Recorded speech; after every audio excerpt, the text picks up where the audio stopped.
In the reign of the famous King Arthur, there lived near the Land's End of England, in the county of Cornwall, a worthy farmer, who had an only son named Jack. Jack was a boy of a bold temper. He took pleasure in hearing or reading stories of wizards and conjurers, giants and fairies, and used to listen eagerly while his father talked of the great deeds of the brave knights of King Arthur's Round Table. When Jack was sent to take care of the sheep and oxen in the fields, he used to amuse himself with planning battles, sieges, and the means to conquer or surprise a foe. He was above the common sports of children, but hardly anyone could equal him at wrestling, or, if he met with a match for himself in strength, his skill and address always made him the victor.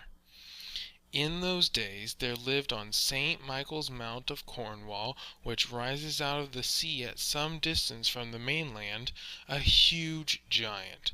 He was 18 feet high and 3 yards round, and his fierce and savage looks were the terror of all his neighbors. He dwelt in a gloomy cavern on the very top of the mountain, and used to wade over to the mainland in search of his prey. When he came near, the people left their houses, and after he had glutted his appetite upon their cattle, he would throw 6 oxen upon his back, and tie 3 times as many sheep and hogs around his waist, and so march back to his own abode. The giant had done this for many years, and the coast of Cornwall was greatly hurt by his thefts, when Jack boldly resolved to destroy him. He therefore took a horn, a shovel, a pickaxe, and a dark lantern, and early on a long winter's evening he swam to the mount. There he fell to work at once, and before morning he had dug a pit 22 feet deep and almost as many broad. He covered it over with sticks and straw, and strewed some of the earth over them to make it look just like solid ground. He then put his horn to his mouth and blew such a loud and long tantivy that the giant awoke and came towards Jack, roaring like thunder. "You saucy villain, you shall pay dearly for breaking my rest. I will broil you for my breakfast." He had scarcely spoken these words when he came advancing one step further, but then he tumbled headlong into the pit, and his fall shook the very mountain. "Ho, ho, Mr. Giant," said Jack, looking into the pit. "Have you found your way so soon to the bottom? How is your appetite now? Will nothing serve you for breakfast this cold morning but to broiling poor Jack?" The giant now tried to rise, but Jack struck him a blow on the crown of his head with his pickaxe, which killed him at once. Jack then made haste back to rejoice his friends with the news of the giant's death. When the justices of Cornwall heard of this valiant action, they sent for Jack, and declared that he should always be called Jack the Giant Killer. And they also gave him a sword and belt, upon which was written in letters of gold, "This is the valiant Cornishman who slew the giant Cormoran." The news of Jack's exploits soon spread over the western parts of England, and another giant, called Old Blunderbore, vowed to have revenge on Jack if it should ever be his fortune to get him into his power. The giant kept an enchanted castle in the midst of a lonely wood. About 4 months after the death of Cormoran, as Jack was taking a journey into Wales, he passed through this wood, and as he was very weary, he sat down to rest by the side of a pleasant fountain, and there he fell into a deep sleep. The giant came to the fountain for water just at this time, and found Jack there, and as the lines on Jack's belt showed who he was, the giant lifted him up and laid him gently upon his shoulder to carry him to his castle. But as he passed through the thicket, the rustling of the leaves waked Jack, and he was sadly afraid when he found himself in the clutches of Blunderbore. Yet this was nothing to his fright soon after, for when they reached the castle he beheld the floor covered all over with the skulls and bones of men and women. The giant took him into a large room where lay the hearts and limbs of people who had been lately killed, and he told Jack with a horrid grin that men's hearts eaten with pepper and vinegar were his nicest food, and also that he thought he should make a dainty meal on his heart. When he had said this, he locked Jack up in that room while he went to fetch another giant who lived in the same wood to enjoy a dinner off Jack's flesh with him. While he was away, Jack heard dreadful shrieks, groans, and cries from many parts of the castle, and soon after he heard a mournful voice repeat these lines: "Haste, valiant stranger, haste away, lest you become the giant's prey. On his return he'll bring another, still more savage than his brother, a horrid, cruel monster who, before he kills, will torture you. O valiant stranger, haste away, or you'll become these giants' prey." This warning was so shocking to poor Jack that he was ready to go mad. He ran to the window and saw the two giants coming along arm in arm. This window was right over the gate of the castle. Now, thought Jack, either my death or freedom is at hand. There were two strong cords in the room. Jack made a large noose with a slip knot at the ends of both these, and as the giants were coming through the gate, he threw the ropes over their heads. He then made the other ends fast to a beam in the ceiling and pulled with all his might, till he had almost strangled them. When he saw that they were both black in the face and had not the least strength left, he drew his sword and slid down the ropes. He then killed the giants and thus saved himself from a cruel death. Jack next took a great bunch of keys from the pocket of Blunderbore and went into the castle again. He made a strict search through all the rooms, and in them found 3 ladies tied up by the hair of their heads and almost starved to death. They told him that their husbands had been killed by the giants, who had condemned them to be starved to death because they would not eat the flesh of their own dead husbands.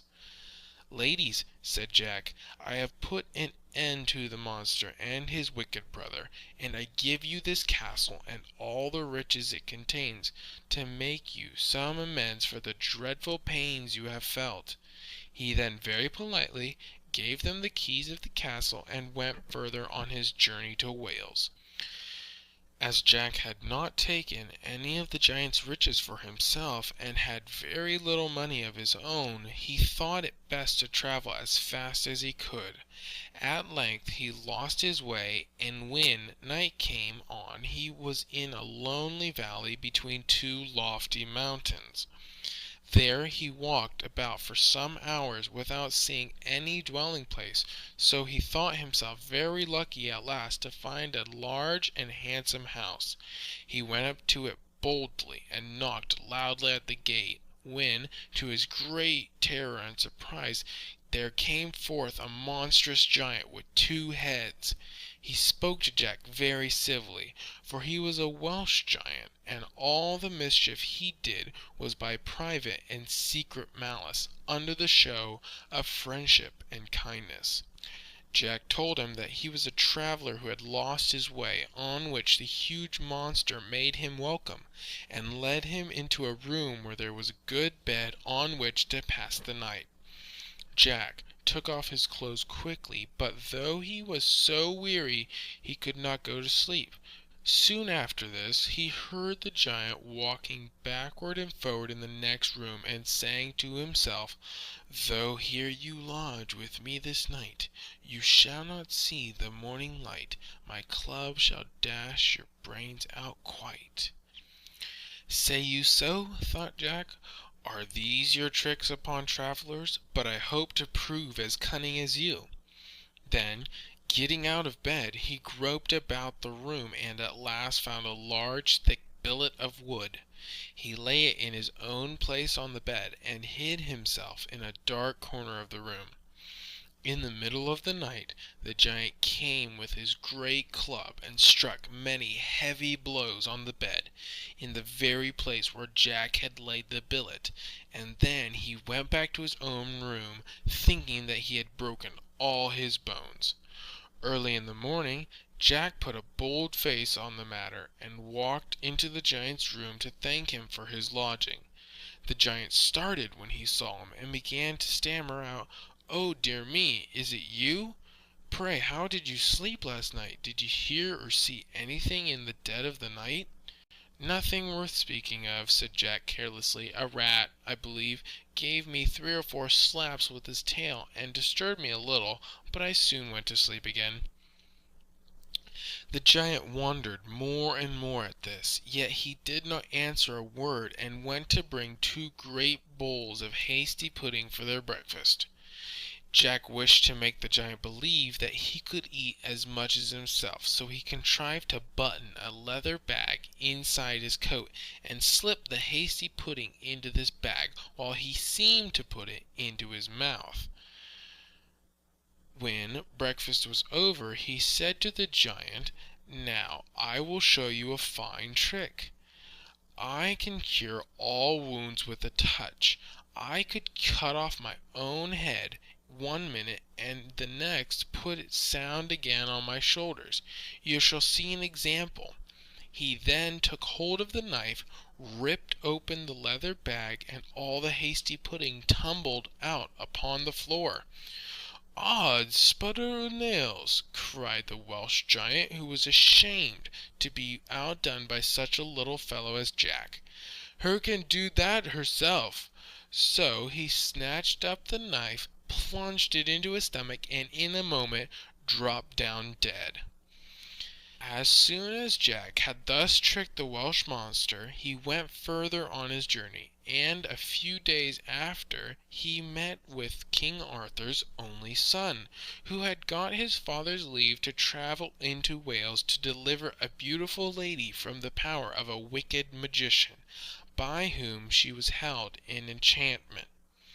When Jack had found that the young prince had no servants with him, he begged leave to attend him, and the prince at once agreed to this, and gave Jack many thanks for his kindness. King Arthur's son was a handsome, polite, and brave knight, and so good-natured that he gave money to everybody he met. At length he gave his last penny to an old woman, and then turned to Jack. "How shall we be able to get food for ourselves the rest of our journey?" "Leave that to me, sir," replied Jack. "I will provide for my prince." Night now came on, and the prince began to grow uneasy at thinking where they should lodge. "Sir," said Jack, "be of good heart. 2 miles further lives a large giant, whom I know well. He has 3 heads, and will fight 500 men, and make them fly before him." "Alas!" cried the king's son, "we had better never have been born than meet with such a monster.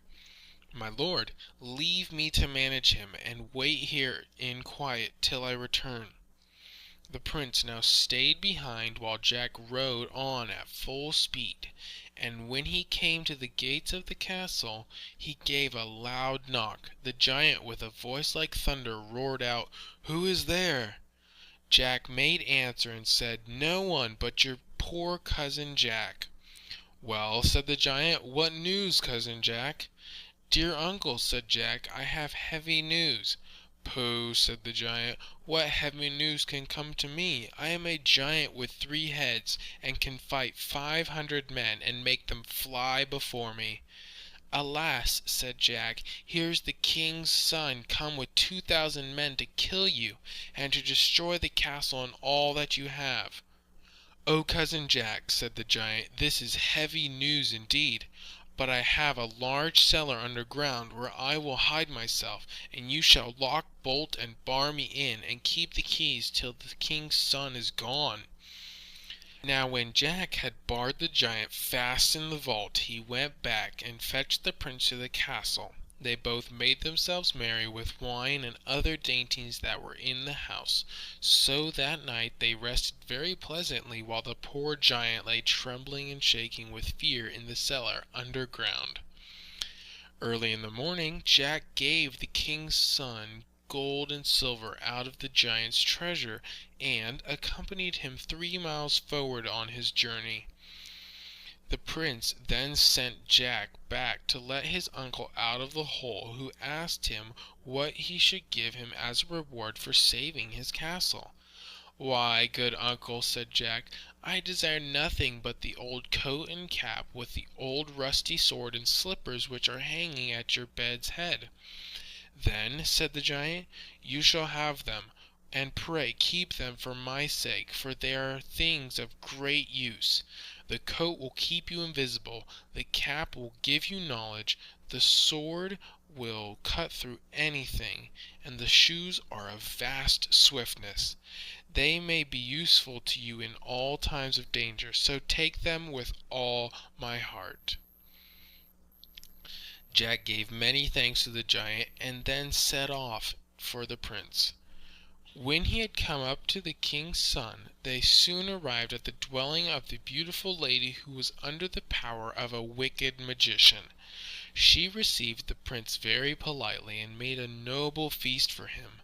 When it was ended, she rose, and, wiping her mouth with a fine handkerchief, said, "My lord, you must submit to the custom of my palace. Tomorrow morning I command you to tell me on whom I bestow this handkerchief, or lose your head."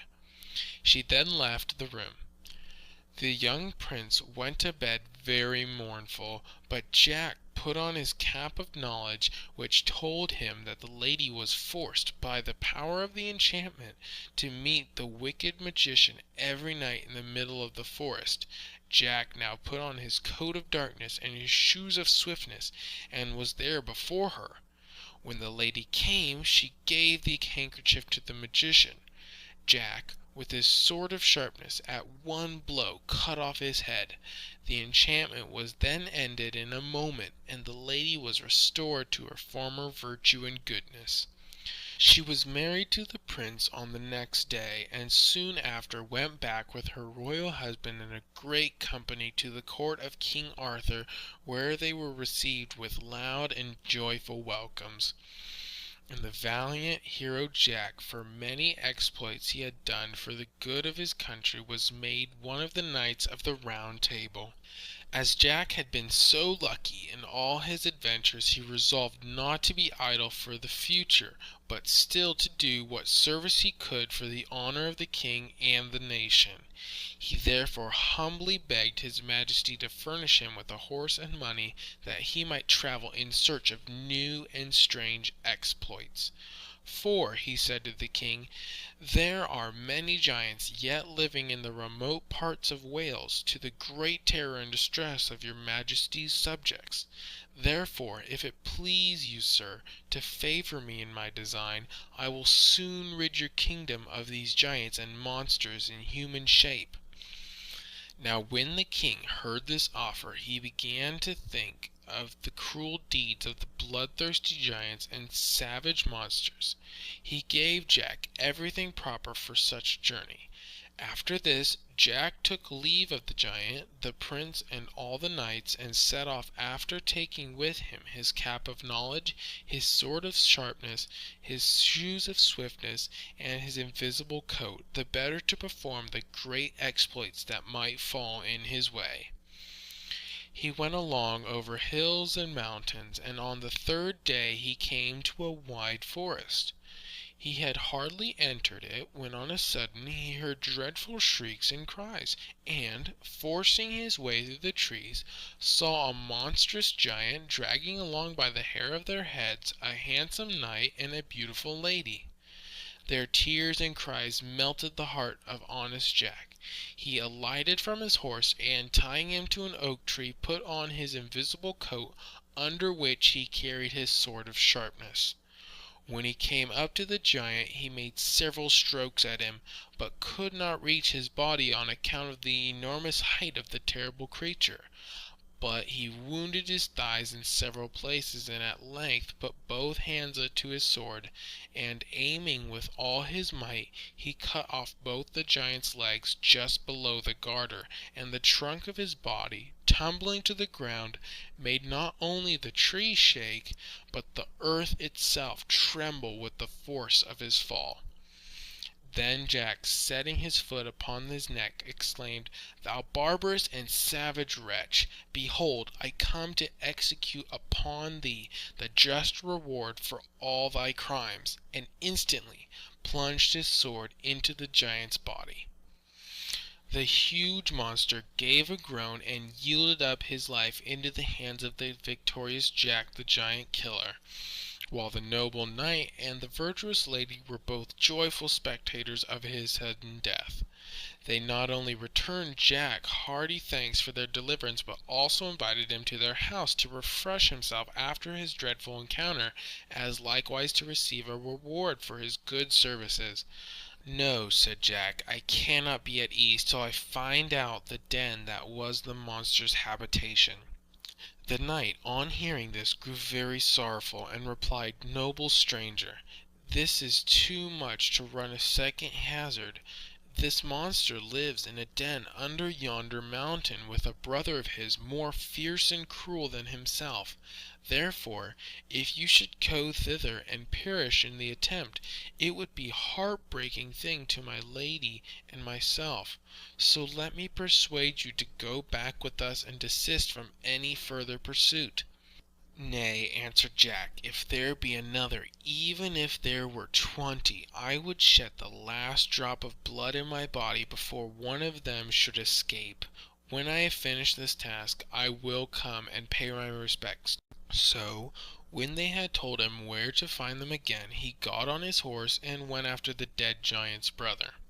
Jack had not ridden a mile and a half before he came in sight of the mouth of the cavern, and nigh the entrance of it he saw the other giant sitting on a huge block of timber, with a knotted iron club lying at his side, waiting for his brother. His eyes looked like flames of fire, his face was grim and ugly, and his cheeks were like two flitches of bacon. The bristles of his beard seemed to be thick rods of iron wire, and his long locks of hair hung down upon his broad shoulders like curling snakes. Jack got down from his horse and turned him into the thicket. Then he put on his coat of darkness and drew a little nearer to behold this figure, and said softly, "O monster, are you there? It will not be long before I take you fast by the beard." The giant, all this while, could not see him by reason of his invisible cloak, so Jack came quite close to him and struck a blow at his head with the sword of sharpness, but he missed his aim and only cut off his nose, which made him roar like a loud claps of thunder. He rolled his glaring eyes round on every side, but could not see who had given him the blow, so he took up his iron club and began to lay about him like one who was mad with pain and fury.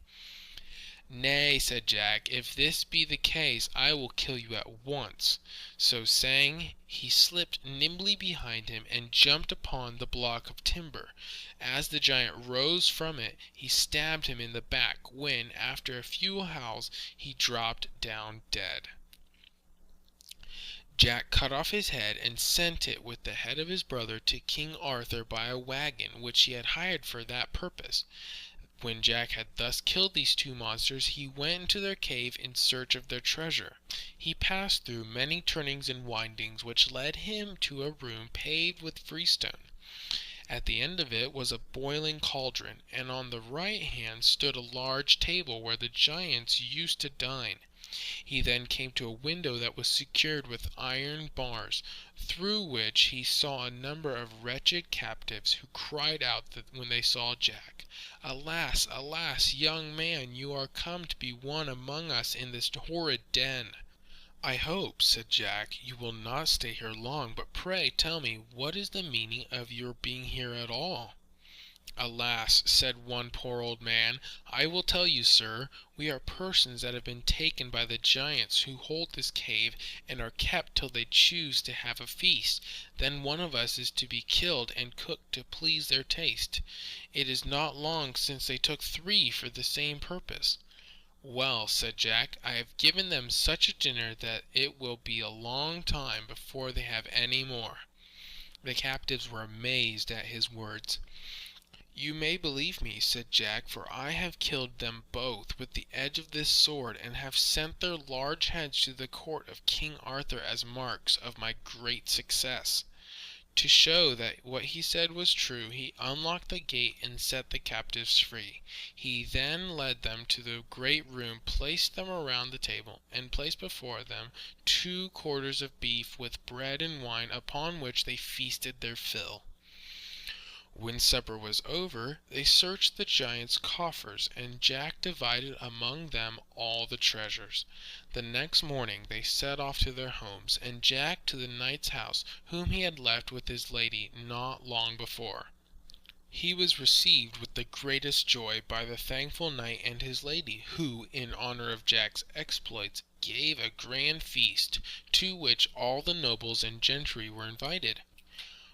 When the company was assembled, the knight declared to them the great actions of Jack, and gave him as a mark of respect a fine ring, on which was engraved the picture of the giant dragging the knight and the lady by the hair, with the motto round it, "Behold, in dire distress were we, under a giant's fierce command, but gained our lives and liberty from valiant Jack's victorious hand." Among the guests then present were 5 aged gentlemen, who were fathers to some of those captives who had been freed by Jack from the dungeons of the giants.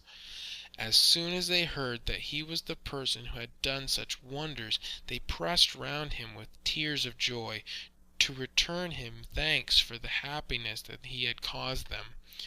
After this bowl went round, and everyone drank the health and long life of the gallant hero, mirth increased, and the hall was filled with peals of laughter. But on a sudden a herald, pale and breathless, rushed into the midst of the company, and told them that Thundel, a savage giant with 2 heads, had heard of the death of his 2 kinsmen, and was come to take his revenge on Jack, and that he was now within a mile of the house, the people flying before him like chaff before the wind.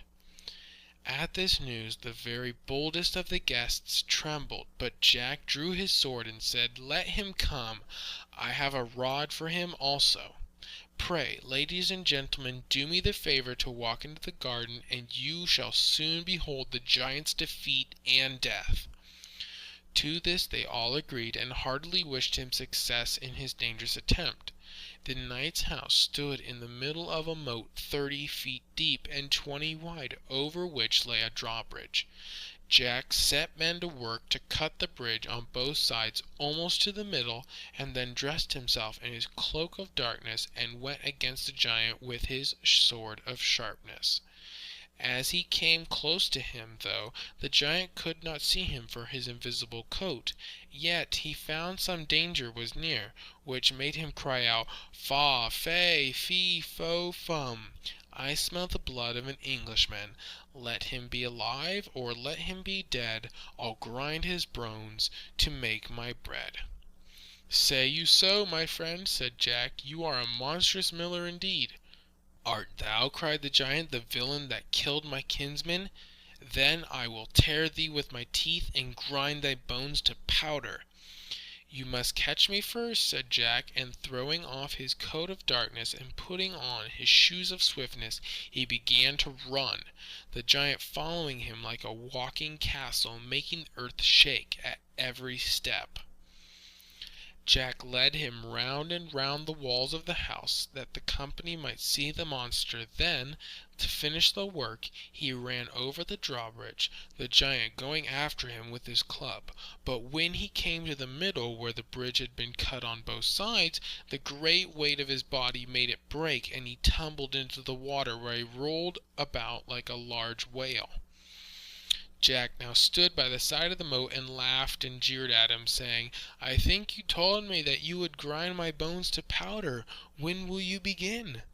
The giant foamed at both his horrid mouths with fury and plunged from side to side of the moat, but he could not get out to have revenge on his little foe. At last Jack ordered a cart rope to be brought to him. He then drew it over the giant's two heads, and by the help of a team of horses dragged him to the edge of the moat, where he cut off his heads, and before he either ate or drank, sent them both to the court of King Arthur. He then went back to the table with the company, and the rest of the day was spent in mirth and good cheer. After staying with the knight for some time, Jack grew weary of such an idle life, and set out again in search of new adventures. He went over hills and dales without meeting any, till he came to the foot of a very high mountain. Here he knocked at the door of a small and lonely house, and the old man, with a head as white as snow, let him in. "Good father," said Jack, "can you lodge a traveller who has lost his way?" "Yes," said the hermit, "I can, if you will accept such fare as my poor house affords." Jack entered, and the old man set before him some bread and fruit for his supper. When Jack had eaten as much as he chose, the hermit said, "My son, I know you are the famous conqueror of giants. Now, at the bottom of this mountain is an enchanted castle, who is kept by a giant named Galligantus, who, by the help of a vile magician, gets many knights into his castle, where he changes them into the shapes of beasts. Above all, I lament the hard fate of a duke's daughter, whom they seized as she was walking in her father's garden, and brought thither through the air in a chariot drawn by two fiery dragons, and turned her into the shape of a deer. Many knights have tried to destroy the enchantment and deliver her, yet none have been able to do it, by reason of two fiery griffins who guard the gate of the castle, and destroy all who come nigh. But as you, my son, with an invisible coat, may be able to pass by them without being seen, and on the gate of the castle you will find engraved by what means the enchantment may be broken." Jack promised that in the morning, at the risk of his life, he would break the enchantment, and after a sound sleep he rose early, put on his invisible coat, and got ready for the attempt. When he had climbed to the top of the mountain, he saw the two fiery griffins, but he passed between them without the least fear of danger, for they could not see him because of his invisible coat. On the castle gate he found a golden trumpet, under which were written these lines: "Whoever can this trumpet blow shall cause the giant's overthrow." As soon as Jack had read these lines, he seized the trumpet and blew a shrill blast, which made the gates fly open and the very castle itself tremble. The giant and the conjurer now knew that their wicked course had come to an end, and they stood biting their thumbs and shaking with fear. Jack, with his sword of sharpness, soon killed the giant, and the magician was then carried away by a whirlwind. All the knights and beautiful ladies who had been changed into birds and beasts turned to their proper shapes. The castle vanished away like smoke, and the head of the giant Galligantus was sent to King Arthur. The knights and ladies rested that night at the old man's hermitage, and the next day they set out for the court. Jack then went up to the king and gave his majesty an account of all his fierce battles. Jack's fame had spread through the whole country, and at the king's desire the duke gave him his daughter in marriage, to the joy of all the kingdom. After this the king gave him a large estate, on which he and his lady lived the rest of their days in joy and content. End of Jack the Giant Killer.